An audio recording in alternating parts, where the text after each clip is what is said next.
Please welcome John Stoll, Jack Cummings, and filmmakers Don Hardy and Dana Nachman up on the stage.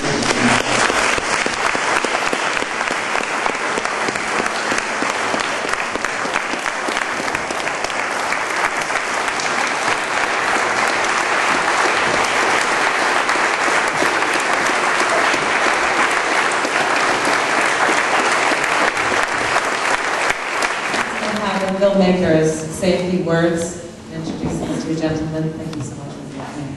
Oh, well, it's been a long road with these guys. I think this is going to be our last film festival, and it's been really a pleasure being able to tell your story and getting to know both of you. John, there was definite anger in the audience when we saw that district attorney is still in office.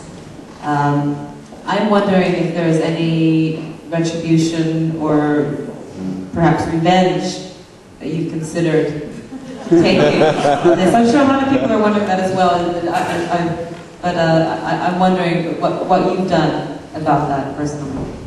Well, really nothing. There's nothing can be done. It's just the voters in Kern County got to drag their butts out of their ass, because I can't understand why they keep re-electing this man.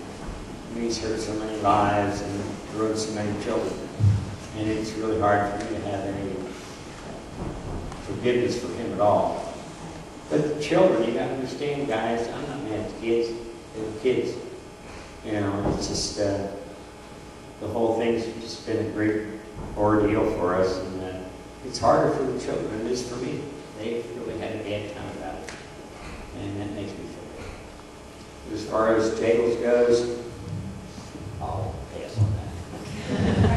Okay, I'd like to open this up for questions. Is this your first documentary, and how did you get Sean Penn to narrate? We had done, I think, 4 other documentaries for the local NBC station here. This is our first independent feature film, and we have a friend who was in our first documentary about the Bay Area victims of September 11th, who's from Marin, and he's actually also friends with Sean Penn.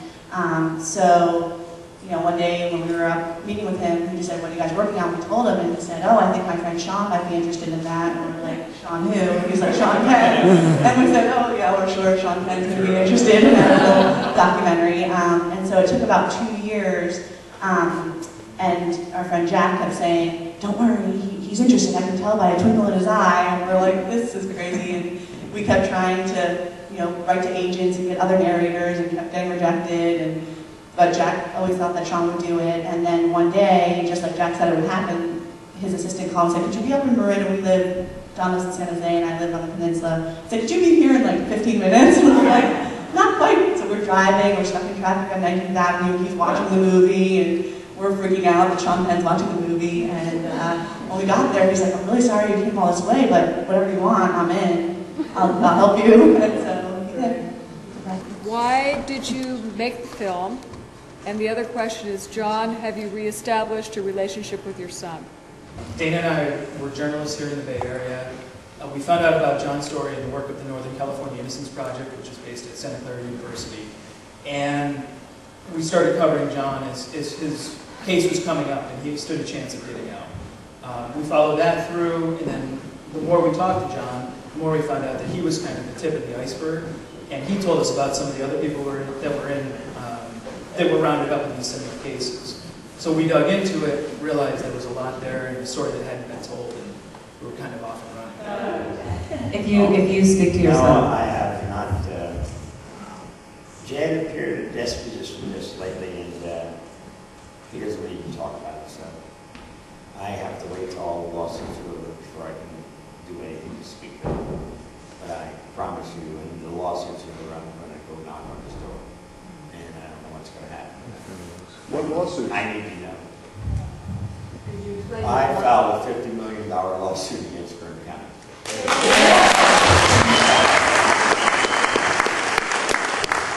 The question was this shown in Bakersfield?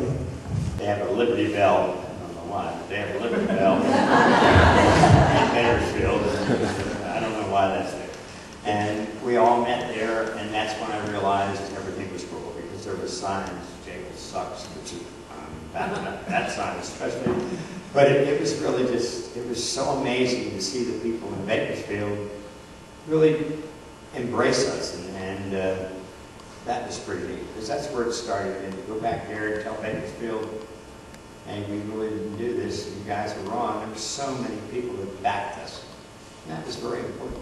Jack, you fled Bakersfield because you felt that you were, it was just around the corner. Do you feel that you were right, the conviction was very close, or that you were about to be approached?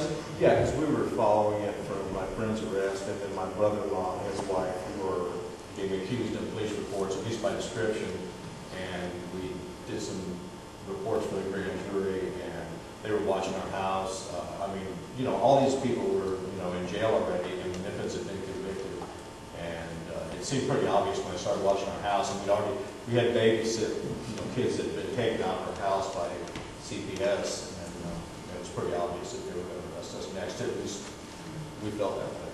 This is just one incidence of this happening, that in fact it happens in many other places. You mentioned this happened in New York, just to somebody that was a friend of a friend, is that correct? Oh yeah, I mean, just this week somebody said that I ran into from high school, said, oh, I saw your movie, and my cousin just had his children taken away. This is a current case. It's happening all the time. Since this movie, we've had hundreds of people write to us saying this is happening right now. It's almost overwhelming. Everybody wants to do a documentary and to get help. And it seems that there's not enough help out there for these people.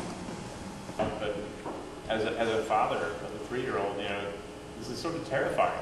It just takes an accusation of wrongdoing and you're doomed. And I'm just curious, what steps can I take as a father to not end up in this situation? My God. I'm probably not the best person to answer this question. But the very first thing you need to do is get an attorney, because they can just twist words. It'll just, you will not even believe what the stuff they come up with. And it's just, my whole case, I had made a complaint to the Children's Protective Society about the way my son was being treated by his mother and her new husband. That is how this whole started. And when they got there, they said, well, do you believe that Mr. Stoll may be molesting the children? And she said, well, I never thought about it, but maybe. And that's where I went. So I swear to you, man, if there's anything that feels hinky, get an attorney. And it's scary. It's scary. Because kids don't lie about a thing like that. But if somebody tells them to lie, they do. And that's why we're all here. This vehicle that we created is a kind of journalism that, that makes a difference, let's hope. And I just wonder what you're experiencing now that your film is out and about this idea that through a film you can bring, more justice into the world. Well, we both started out in journalism, and I think the idea of doing it was trying to do some good, trying to tell the stories that didn't get told. And over our years doing it, I think we became a little disillusioned with that. TV News wasn't doing what we thought it was supposed to do. So documentaries stepping in to fill that void a bit. And what we found in the past year touring with this film is it makes people a little more active. It hopefully gets people thinking about voting more and what they can do and be active in society. So we've seen that part as a way to help. Then on a personal level, with these folks and the other people in the film that have been going around with us, we've made their lives a little bit better with this film. We've brought them together as a group, and they're connecting with one another. They're sharing stories. They're talking about issues they haven't talked about in years, decades.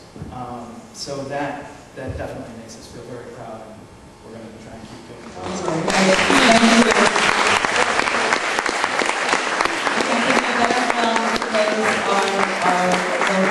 Thank you so much. We're honored. Thanks once again.